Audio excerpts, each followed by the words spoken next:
সদস্য রয়েছেন ব্যারিস্টার সৈয়দ সাইদুল হক সুমন ভাই, ওনাকে মারার জন্য আমরা যে শুনতে পেলাম যে 20 থেকে 30 কোটি টাকা দিয়ে কন্ট্রাক্ট করেছেন, ওনাকে যদি মেরে ফেলা হয়, এবং আপনারা জানেন এই দেশটা যে ব্যক্তি স্বাধীন করেছিলেন বঙ্গবন্ধু শেখ মুজিবুর রহমানকে, নির্মমভাবে ওনাকে হত্যা করা হয়। আপনারা জানেন যে SM কিবরিয়া সাহেবকে ভালো লোক ছিলেন এবং গরিব দুঃখী মেহনতি মানুষের পাশে থাকতেন, এই লোকটাকে নির্মমভাবে হত্যা করা হয়েছে।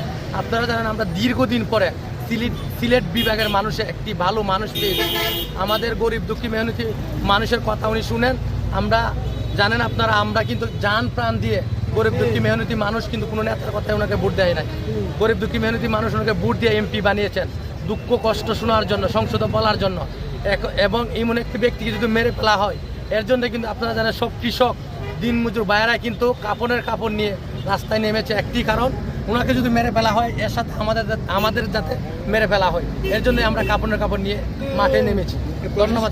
প্রশাসনের উদ্দেশ্যে আপনারা কিছু প্রশাসনকে আমরা আলটিমেটাম দিয়েছি, যদি সুষ্ঠু তদন্তের মাধ্যমে যে ব্যক্তি কথাগুলো বলেছেন, ওসি স্যার তো অবশ্যই জানেন, এই ব্যক্তিকে যাতে আপনারা জানেন এখন বর্তমান স্মার্ট বাংলাদেশ অবশ্যই যে ব্যক্তি কথাগুলো বলেছেন ওনাকে সুষ্ঠু তদন্তের মাধ্যমে বের করে এনে শাস্তির আওতায় আনবে অবশ্যই প্রশাসনেরা। ধন্যবাদ সবাই। আসসালামু আলাইকুম, আমি নাইম দক্ষিণ কোরিয়া থেকে।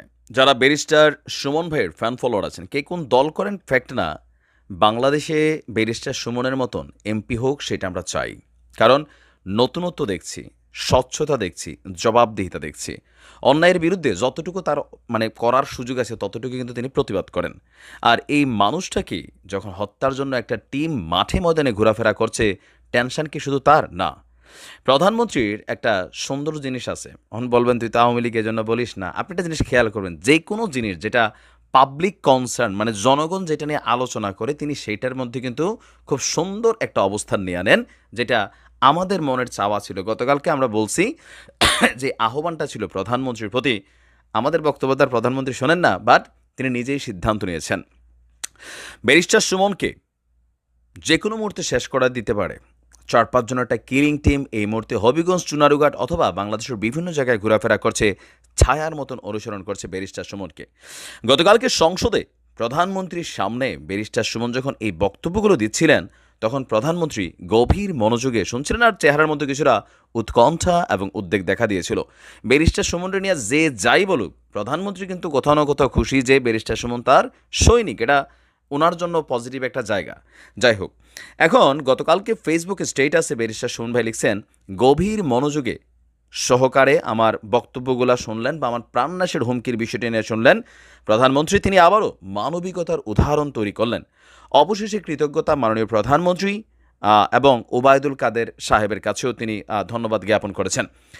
আর এখানে তিনি একটা ভিডিও পোস্ট করেছেন যে তার প্রাণনাশের ঘটনার হুমকি যখন তিনি বলছিলেন প্রধানমন্ত্রীর কাছে, তিনি বলছিলেন, তখন প্রধানমন্ত্রী বিষয়টি মনোযোগ সহকারে শুনছেন। এ সময় আওয়ামী লীগের সাধারণ সম্পাদক ওবায়দুল কাদের, জাহাঙ্গীর কবির নানক সহ অনেকেই উপস্থিত ছিলেন। এর আগে ভাড়াটি খুনিদের বিষয়ে ওসির কাছ থেকে জানার পর 29শে জুন রাতেই ঢাকা শেরেবাংলা নগর থানায় একটা জিডি করেছিলেন সোমবার। তিনি বলছিলেন যে শুক্রবারে আমার থানার ওসি আমাকে জানিয়েছেন যে অজ্ঞাতনামা এক ব্যক্তি জানিয়েছে 4-5 জনের একটা কন্ট্রাক্ট কিলার গ্রুপ আমাকে হত্যার কন্ট্রাক্ট নিয়েছে, তাদের উপরে কিছু রাঘব বোয়ালরা আছে। অজ্ঞাতনামা ওই ব্যক্তি সিলেটি জানিয়ে তিনি বলছিলেন যে ওসি আমাকে ওই অজ্ঞাতনামা ব্যক্তির সাথে কথা বলিয়ে দেন। তিনি জানান হত্যাকাণ্ডের লিস্টে আমার নাম শোনার পর তিনি ওই জায়গা থেকে চলে এসেছেন।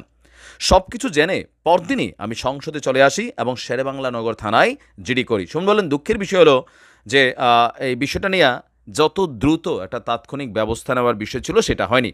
যাই হোক, আচ্ছা, একমাত্র আইজিপি সাহেবের সাথে কথা বলার পর দেখে উনি আমার মতো চিন্তা করছেন যে আমার তো জিডি করারই প্রয়োজন ছিল না, এটা পুলিশেরই ব্যবস্থা নেওয়ার কথা ছিল, তিনি যোগ করেছেন।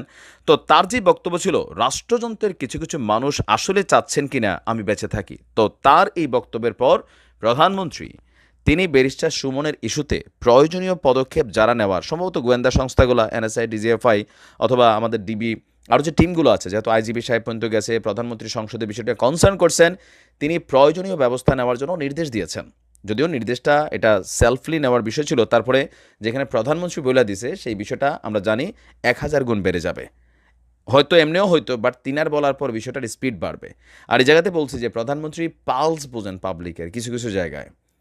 ব্যারিস্টার সুমনের ইস্যুটাতে বাংলাদেশের কোনো মানুষ, শুধুমাত্র উনি মইরা গেলে কেউ এমপি হওয়ার সুযোগ আছে ওই ব্যক্তিটা ছাড়া, আমার মনে হয় যে বাংলাদেশে আওয়ামী লীগ বলেন, বিএনপি বলেন, জামাত বলেন, যারাই আসি, যে যত সমালোচনা করি আওয়ামী লীগ নিয়ে, নিজেদের দল নিয়ে, কিন্তু ব্যারিস্টার সুমন ইস্যুতে অন্তত সবাই চায় আমাদের দলের মধ্যে এরকম এমপি থাকুক, তাহলে আগামী দিনের বাংলাদেশ পরিবর্তিত একটা বাংলাদেশে পরিণত হবে। তো ধন্যবাদ প্রধানমন্ত্রীকে। আর ব্যারিস্টার সুমন ভাইয়ের জন্য আমরা দোয়া করি, আল্লাহ যেন তাকে হেফাজত করেন। আসসালামু আলাইকুম।